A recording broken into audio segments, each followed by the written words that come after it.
Hello lovely people, welcome to the second of my TBR Reading Spa reading vlogs. Sophie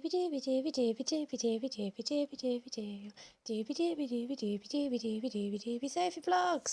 TBR Reading Spa is a lovely, very chill, year-long readathon that is being hosted by Kerry over at Kerry Books and Jen at Jen the Librarian. The idea is that it's a super lovely chill thing that you can just pepper throughout your year. I'll put in the description below the link to my first part of this, which was for my first quarter of the year. I'm having a lovely time, so I'm going to continue it for the rest. This is April. For the TBR Reading Spa, there is like a little quiz that you can do each month. It's like a little flowchart quiz that tells you which prompt to do. I actually already knew which prompt appealed to me from these. So the prompts are: read a book that's been recommended to you, read a book outside of your usual genre, or read a book you've DNF'd or have been putting off. I have to do the first one. I have to read a book recommended to me because, first of all, I read a lot of genres. So, like, I mean, whilst there are genres that I don't read as much of, I'm kind of sneakily trying to utilise the TBR Reader Spa to read down what I already own. So I actually don't really have books that are not in a genre that I read a lot of, because I read a lot of different genres. And then read a book you've DNF'd or been putting off. I was brutal before we moved house, and I really, like, anything that was not hitting, it was gone. It was off. So I don't really have anything. So luckily I have some great books that have been recommended to me. I have three. And I thought I would tell you about all three because I haven't 100% settled on which one to read. So by the time this has gone up, I will have. But for now, I just thought I'd chat them through. So first up, we have The Sparrow by Mary Doria Russell. This was a recommendation from Erin, who I love when Erin comments on my videos. You always give such good recommendations. You read such interesting books. When I did my chatty little sci-fi book recs video where I was talking through my sci-fi shelf, this was one of the recommendations that Erin gave me. Yes, Jesuit scientists who have gone to this planet. Already, even just like that as a concept sounds like unlike anything I've read. I know it's the first in a duology, I believe. And I've got something I've realised recently is I actually have loads of sci-fi on my TBR trolley. Clearly I keep buying sci-fi books being in the mood, but I don't feel like I'm reading the sci-fi at the same rate that I apparently have accumulated it. So I am in the mood for tackling some of my sci-fi. I also have There Are Rivers in the Sky by Elif Shafak. This was actually not just a recommendation from a friend, but a friend actually bought me this copy. My lovely friend Maddie saw it secondhand in a charity shop and she felt like it was a very me book. And then do you want to know a really silly thing that I did? Sometimes when I file books on Goodreads, you know how it files it with like a different cover, and sometimes the blurb is a bit different. I accidentally also asked for this book for Christmas. So I also have another copy. I need to find someone in my life to give this to because I have very high hopes for this book. Why I thought they were two different books is I understood this when she gave it to me was like, oh, it's following like a drop of water, and it's three different storylines, one in Victorian London, one in 2014 in Turkey, and one in 2018, and they are sort of connected by this drop of water. And I was like, that sounds incredible. Separately to that, I knew I wanted to read the book that Elif Shafak wrote that is also drawing on the Epic of Gilgamesh. I didn't realise they were the same book, hence why I now have two copies. This one is really appealing. Also in April, I've actually just read a book from the library that's called The Library of Ancient Wisdom, which was about this library from Mesopotamia, which these Assyrian kings created, and it's all about all of that. And that obviously talked about the Epic of Gilgamesh because the cuneiform tablets we have of it is from that library. So this might be edging it because of the link. I love when I read a book and I want to read like other books. This is like linked to a book and that might be enough to push it.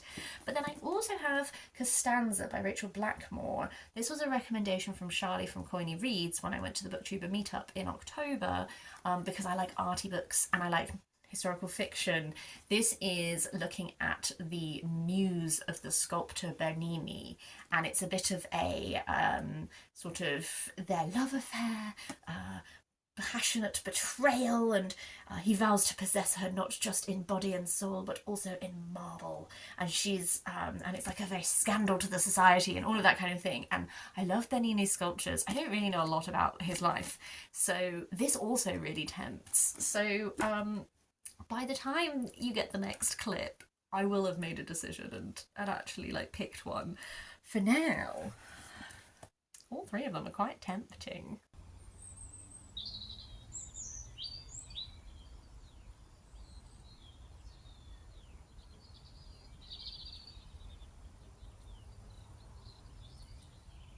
Hello, lovelies. I have managed to leave it to the very end of April, literally the last day of the month, to hop in and give you an update. I did indeed go with There Are Rivers in the Sky by Elif Shafak. I have just this moment finished it and I've absolutely loved it. This was the best choice. I left it a bit late in the month to read it because although I've already spoken about the book The Library of Ancient Wisdom, I also wanted to reread Gilgamesh before I read this. So I have read, I've previously read a different translation. So the one I read this month was the version by Stephen Mitchell. Stephen Mitchell's is a version, not a translation, so he takes a little bit of poetic license. On that note, I will just say, the Stephen Mitchell version is not like my favourite translation of Gilgamesh, but the introduction is great, and I could read literally like a whole book of that man talking about Gilgamesh and what he finds fascinating about it. It was great. But onto the book in question that I'm supposed to be telling you about. There Are Rivers in the Sky by Elif Shafak. I did mean to do like a partway through update, but I've just blitzed it in like a few days. It took me a little while to start it, and then you know when you get started and you're just like reading and loving something. I knew that this was following three different sort of narratives, but when it opens in ancient Mesopotamia and you are following, who is it? Oh, it's only my best pal, Ashurbanipal, who I literally, the Library of Ancient Wisdom non-fiction book is like all about him and his library. And so when it opened on him, like reading a tablet of Gilgamesh, I was like, perfect moment. I love when these things happen. So yes, you open with him and it introduces you to sort of, you know, ancient Mesopotamia, cuneiform, Gilgamesh, all of this. And then you have these three narratives that are tied together by this single drop of water and its journey through the water life cycle, and there are other things that tie these narratives together as well, obviously, but this single drop of water recurs, which is such a fabulous framing as well. And then it's also framed around the structure of water, H2O, so it's HOH is assigned to the narratives as well. So I just got so swept into this. I love so much about what this is doing. Of our three plot lines, our furthest back is Arthur, who is in the Victorian era, who is very much loosely based on this guy who really existed in the Victorian era called George, who was the guy who decoded cuneiform and all of that kind of thing. Again, talked about a lot in the Library of Ancient Wisdom book. But heavily fictionalized in this account. And Arthur, you follow him from the moment of his birth onwards, and he has this incredible memory and is incredibly drawn to the Lamassus that he sees entering the British Museum one day, and it sparks off this path for him where he becomes a cuneiform expert, and he goes to Nineveh and he is involved in archaeology and all of this, and there's a really hefty line of his story that is looking at the way that this culture's artifacts have been taken from where they are and brought to museums, and the complicated history of that. And you really get to see him as he becomes much more aware of some of the views that he's been taught to have, and begins to question them, and all that kind of thing. In the 2014 plotline, you are following a young girl in Turkey who is living on the banks of the River Tigris, and she is a Yazidi, who are a culture that is very much explored within this book. And then you also, in 2018, have a character in London who is a hydrologist, tricky to say, who is essentially a scientist who studies water, and her plotline also connects to these in much greater ways. I really enjoyed sort of, I guess, the slightly more scientific angle of water. Water is explored obviously in so many different ways in this, and Arthur has this connection with the River Thames that then also like draws him to where he ends up. Narin in 2014, because she lives by this river, this culture that really value water and the river and everything, that's really important to her plotline. And then with Zalika in 2018, yes, this like scientific approach to water, and studying it, and touching on stuff like climate change and all that kind of thing. Like this through line of water throughout is so fabulously woven, and also the way that Gilgamesh is woven throughout I absolutely loved as well. Really actually glad that I did read that Stephen Mitchell version, because the introduction to the Stephen Mitchell version I think talks about a lot of things that characters in this are picking up on, the different ways of interpreting Gilgamesh, the different things that stand out to different readers, and what draws us to this story time after time after time. In the Victorian era, when the Gilgamesh tablets were first translated into English, and it seemed like this corroboration of the biblical flood, and how absolutely a sensation that was, but also controversial, all the way up to like nowadays, why do we still return to this text? What do we still find enticing about it? I will also say Elif Shafak, this is my second Elif Shafak book. I definitely want to read more. This was a wonderful reminder of how much I enjoy how she writes. There are just so many sections.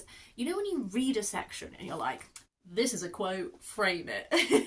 There are so many like sections of gorgeous descriptions, or capturing an essence of something, or a feeling, or a mood, or a place, or all of that kind of thing. This was a real reminder to me. I think that the previous Elif Shafak that I read was just 40 Rules of Love, which was a two-pronged plot line, and I loved the one in the past. It was all about Rumi and Sufi mysticism and all of this. That plotline I absolutely loved, and then the contemporary plotline was not as much of my bag as this is. The contemporary plotline, from my memory, it has been many years, was to do with an older woman. Maybe she was divorced, I can't remember, and it was about refinding love, and maybe there were letters involved. Can't remember. I remember not being as swept up into that plot line as I was with this. I love a historical thing. We know this about me. Sometimes, you read like a dual timeline and you're like, actually, I just kind of want to read the novel about one person and I'm not as fussed about the other person. That's how I felt about 40 Rules of Love. This, I think, worked so much for me because I'm so in the moment to be enjoying this. I definitely should pick up more of her work. If you really like her, do tell me if you have any recommendations. There's one to do the Island of Trees. Someone I know read that and really enjoyed it. So that's, is it from the perspective of a tree? Can't remember. But that one intrigues. But I'm not super familiar with the rest of her body of work. So if you are and would like to give me your thoughts, please do. As it is the very last day of April, I thought I would do the May little quiz at this point. Now, this brings me to a conundrum. May's little flowchart quiz is, what's your coffee shop order? And I don't like coffee. So there is actually only one correct first answer for me on this quiz, which is tea. And then the next question is, would you like a slice of cake to go with it? And the answer is always yes. So that leads me to my prompt being, read a romance, comedy, or comfort book. Now, on my beautiful trolley, I don't think I have a romance or a comedy book, which leads me to comfort read. And I recently did put the call out for some, not necessarily like comforting books, but books that will like get me through this slightly annoying lifetime moment. Make a little stack of books that I thought might be comforting for me to read. So I've picked out two from that I feel potentially in the mood for. The first is one that I talked about in that video, which is A Song for Arbonne by Gavriel, which is a fantasy book that is based on medieval French history, specifically like the period where like courtly romance was becoming like really popular and that kind of thing. It's a fantasy world that is following a clash between these two kingdoms. One of them is very male dominated with a male ruler and a male god, and the other is very female dominated with a female ruler and a female god, and there's like a clash between them. I don't remember this one very well, but I have read it before. I do remember there is a romance in this, I'm fairly sure, at some point. But also I have always really enjoyed Gavriel Kay's fantasy. I haven't actually read that much. I've just read the same books repeated because I've read Tiana, reread it. I've read The Fiona Var Tapestry and then reread it. And then I've read this one, and I'm about to reread it. And then the other one that I've read is The Lions of Alarasan, which I also probably should reread at some point. So I've just read the same things over and over, and I really need to expand. But I think this will be comforting because fantasy feels comforting, like a good fantasy world to settle into it feels good. And it has that comforting knowledge of like, I know I've already read it and I enjoyed it. So that's a potential comforting one. Another potential comforting one that has since entered my life is a book I bought my mum for her birthday that she has now lent to me to read, and that is The Spellshop by Beth Durst. Because this is, I believe, like a little cozy fantasy kind of thing about a librarian who has to, the library goes up in flames, they have to flee to a remote island, and she is trying to make things right and that kind of thing. I think she has a pet plant, a sentient plant. Lots of people have loved this. Specifically, I think Ashley, my beloved, the untrained librarian, really enjoyed this. So this feels like it could be quite a comforting one. Now, problem is that I'm also slightly drawn to a different answer that I didn't get on the quiz. Read something sci-fi, fantasy or speculative, because although I decided to read this one for April, this book that I did not choose has been sitting in my little mind. Which is the one that is the sci-fi Jesuit priest off into space to meet an alien race kind of vibe. I have been mulling it and thinking about it. And it might, in May I'm doing Medieval Mystic May, and because this is like a Jesuit priest kind of thing, I wonder if it might fit the Medieval Mystic May vibe. Contrastingly, maybe I have already gone too hard on the Medieval Mystic May vibe, she says, looking at the stack, and maybe something different would be good. These are my possibilities. I'm going to mull, but I'm going to try not to leave it to the very end of the month this time.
Sweets. I'm trying to avoid this little patch of sunshine that's blinding me.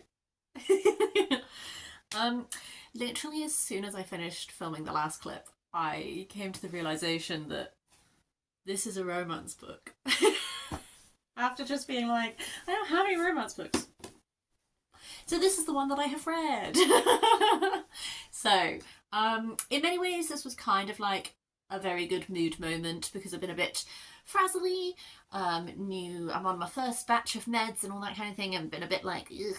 So reading a sweet little cozy fantasy romancy thing was lovely. As I said, we're following someone who is a librarian who is fleeing this big old city as it burns. She goes back to the tiny island that she's originally from. There's a guy there who keeps being helpful. She's trying to build a new life. She starts making jam. She starts doing some magic. The shenanigans ensue.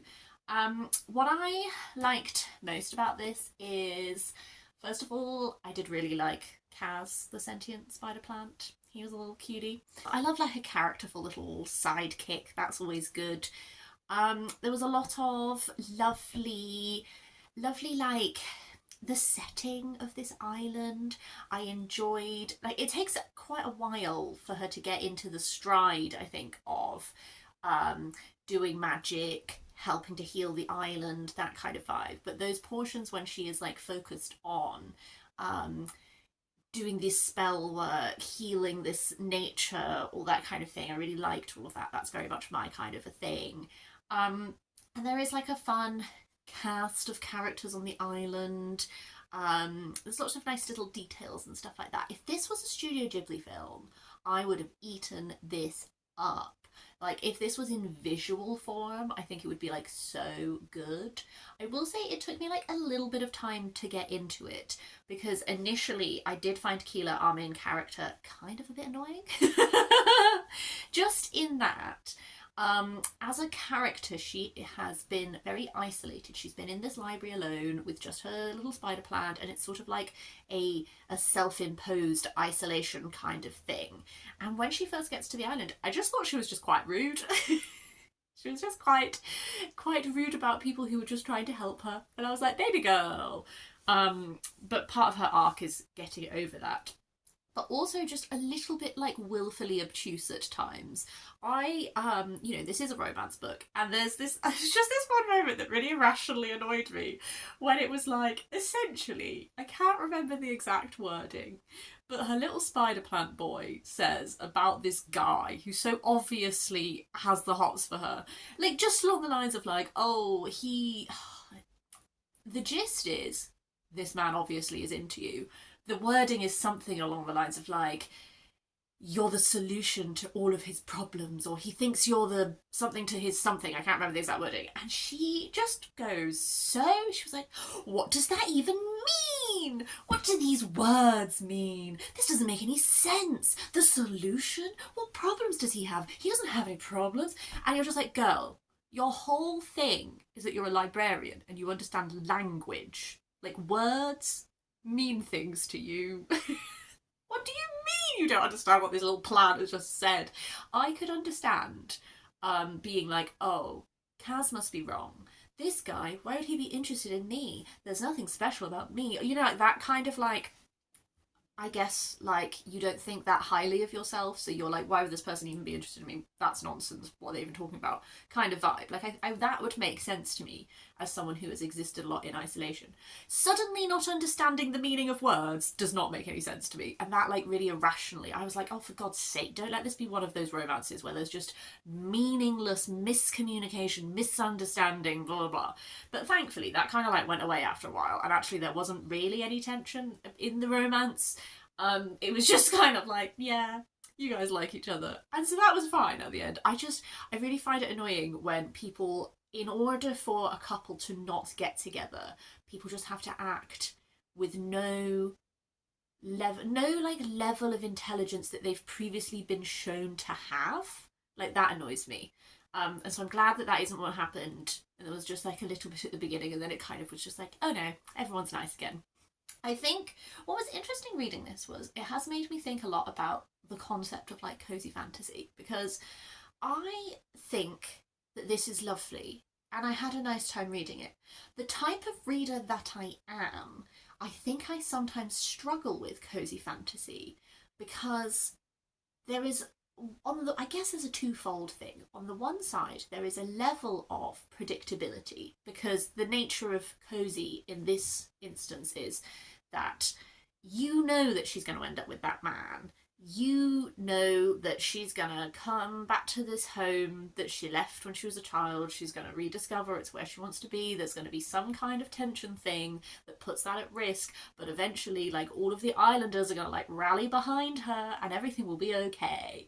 And there's kind of like that sort of like predictability element, I guess. I always find this one didn't. I DNF'd Legends of Lattes because I wasn't finding it that interesting, and I don't like coffee. So there was a whole element where I was like, I don't care about coffee.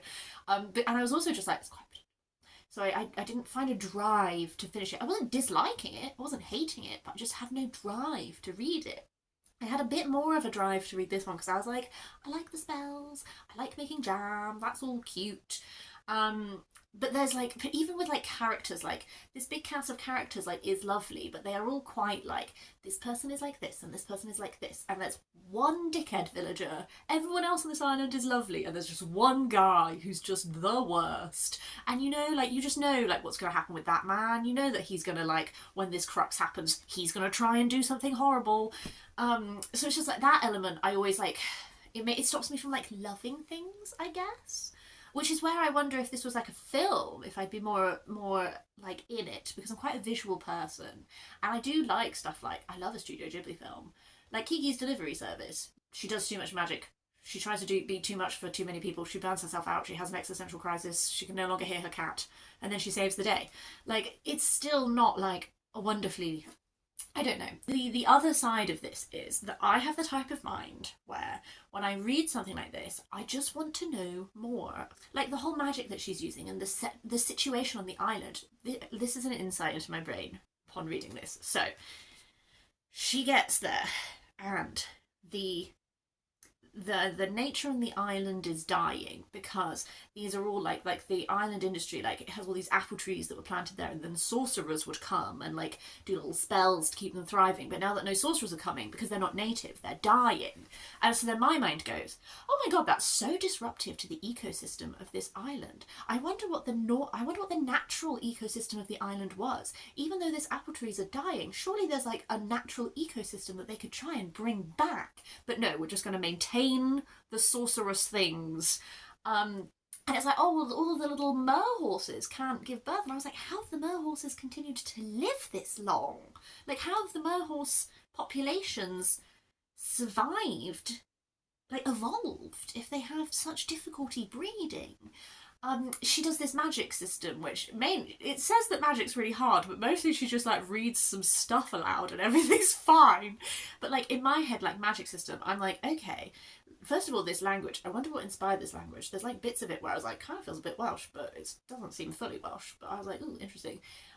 In my head, I'm like, okay, magic, usually in magic systems, there's some sort of either a cost or like, how does the magic system work? Because she just kind of seems to say some stuff and then things happen, and like the worst consequence there is like a tree turns into a bird. There's like no bad consequences in this whatsoever. In my head, I'm like, at one point they're doing like weather magic, and I'm like, surely if you do weather magic to like dispel a storm, that storm, all of the energy from that storm, like surely like, does another storm crop up like halfway around the world because you got rid of one here? Where like are there no repercussions for like this sense of you know, the Empire sends these sorcerers around to all the islands, and yes, when the sorcerers are not going around, like the economy of the islands is not doing well. Surely there's some sort of level of like skill or consequence from using magic that means that not everybody is a sorcerer and just spelling things all the time. But like that, you know, like and I know there's like an edict from the Emperor that's like, only my sorcerers can do magic. But surely, if magic is as easy as literally just like, I just gotta say these words a bit and like make sure I pronounce them correctly, and if I just pronounce them slightly wrong, then a tree turns into a bird, but otherwise everything's fine. Like, everyone would be doing magic. You just like do magic at the Emperor and be like, no, I'm gonna keep my island thriving. Thank you, bye. I don't know. Which is my waffly way of saying that. I enjoyed this and had a nice time, but I don't like love it because I just have so many more questions. And I was thinking about like, what is cozy fantasy? Because on my wee little Kindle, I'm reading The Goblin Emperor by Katherine Addison. Can't remember, it'll be in the thingy below. which was a recommendation from Erin when I was put my call out for Lovely Comforting Books, and I'm finding that really comforting. He's like he's the least liked son of the Emperor. The Emperor dies suddenly along with a lot of his heirs, and now this guy is now having to be the Emperor. He's the Emperor of Elves, but he has Goblin ancestry. And really, I'm like halfway through the book, and really all that's happened is that he has like gone to the court, been crowned emperor, is looking into what happened to his dad. Was that sabotage? What kind of thing? But like really, he's just learning how to be an emperor. He's just learning like the politics of this land, what his day-to-day, like what being an emperor entails, all of like the court factions and all of this. But I'm finding it really comforting because there's a level of plot where it's like, oh, was this sabotage? What's going on there? Is he at risk? Investigation. It's kind of like a background thing. The other level of plot is just like, oh god, I gotta become an emperor and I don't really want to be an emperor, what's happening? But there's enough like interpersonal dramas, I guess, that's keeping me engaged. And there's like a level of detail. Everything is being explained to me, and I really like that. Like there's a level of man's getting a little seal made to be his emperor seal, and now I know all about the seals that for sealing things, like the internal politics. Like as he is acclimatizing to court, he's picking up on more of the internal politics and understanding a little bit more things, and therefore I'm understanding. Like I feel like everything is being explained to me in a level of detail that I'm really enjoying, whilst also still they're not actually being that much happening. I'm just getting much more of that like world building kind of side of it. So that is just a thought that I had about cozy fantasy and what to me is cozy. And I think to me what is cozy is like, this does have stakes at some point, as does this. Like, it's not that there's no stakes whatsoever. I think there's like a detailed level of world building that I find so comforting that I don't always get from cozy fantasy. Those are just some thoughts. Love to know your thoughts on cozy fantasy. For once in my life, I'm filming this not at the end of the month, so I haven't quite made a decision yet on what the May book is going to be, but the prompt that I'm going with is to read a queer book.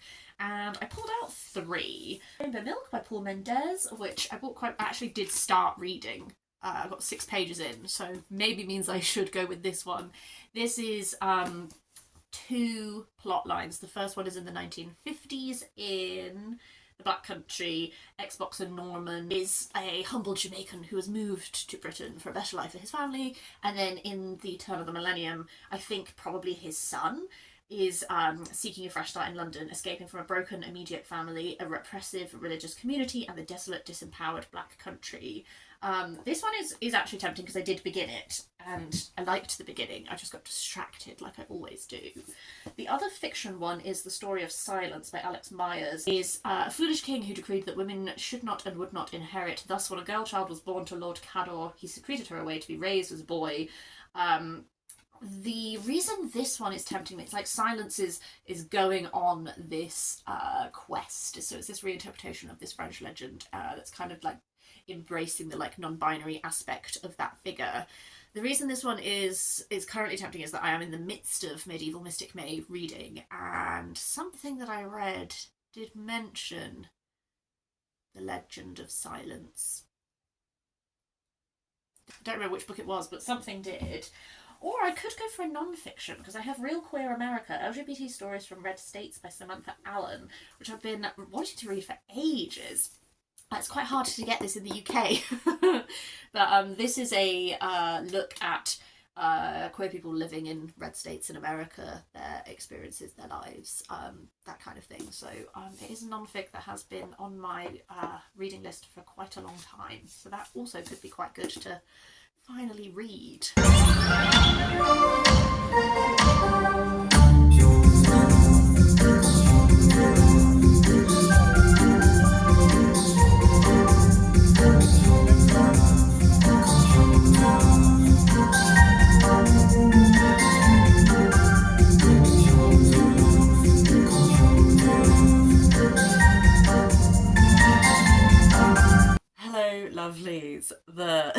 address the husk in my voice, I can't currently tell if I have a cold or I did go out to karaoke the other night. I don't know which one is causing this current state of being, but I have read June's book for this.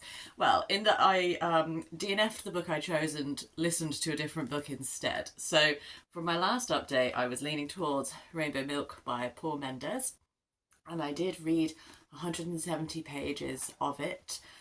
Before I decided to give up. I didn't think this was a bad book, so I thought I would still just talk about it briefly before I tell you about the book I've actually read for this prompt. Rainbow Milk has two characters that we follow. The first character, Norman, you only really get for the first 50 pages, at least at the point that I stopped reading. So the first 50 pages of this are Norman's perspective, and you follow Norman as it's very much like a glimpse of the Windrush generation, his life in Jamaica, what his reasoning for coming to England. You follow him and his wife as they come to England and they come to the Black Country, and he starts to develop what life in England is like. I really enjoyed the first 50 pages. I feel like his sense of self comes across really strongly. I think there's something so compelling about his story of this life he has in Jamaica and then coming across, and that sharp difference of what the image of England is versus what the reality of England is, particularly when you're coming across in the 50s, and the types of opportunities available and that sort of thing. I've listened to a couple of non-fiction audiobooks from the library by now that are, there's particularly one which I'll put the cover here because I'm currently forgetting the exact title, but this one was really good for a myriad of perspectives. It interviewed a lot of people, and it drew on archival material as well to create a really fleshed out mosaic style image of this time period. So I think reading Norman's perspective, I was really geared up. I was I've done sort of a non-fiction side, so reading this fictional side, I felt like it was really tapping into a lot of those common experiences, but with enough independent character of who Norman is and that kind of thing. So I really enjoyed those first 50 pages.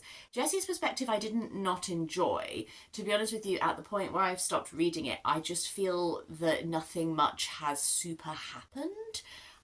This is very much you're following Jesse. Jesse's perspective very much follows his upbringing amongst Jehovah's Witnesses, and then his realization that he's gay, and he sort of gets I've forgotten this specific word when you get cast out from Jehovah's Witness Society, but that happens to him, and then you follow him as he comes to London and he engages in sex work and he is sort of exploring his identity, that kind of thing. It is very sexually explicit, I will say that, because I know some people who watch my channel that's not your jam. I had no actual real problem with this book. I just found that at the point that I gave up, I was still kind of just waiting for a driving point to come and really grab me. So I didn't think it was terribly written. I think I did prefer that first section. I don't know. I just found that Norman was so well painted. I don't know.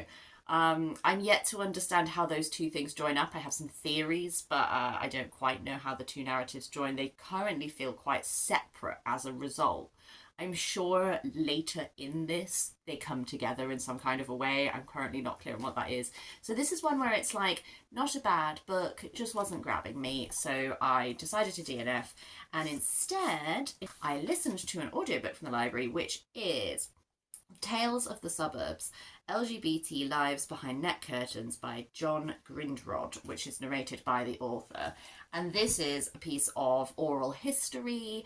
It is it's like a piece of oral history. It's like a collection of individual perspectives that builds up. So it's very much exploring LGBT lives in the suburbs. There's sort of this common narrative of you grow up in the suburbs, but then you leave and you go to the city, and that's where you find yourself and you create these queer communities. And what he's really doing is both talking to people and cataloguing a myriad of experiences of people who grew up in the suburbs, their queer journeys, but then also a lot of people who like stayed in the suburbs and didn't go to cities or whatever. He is utilizing this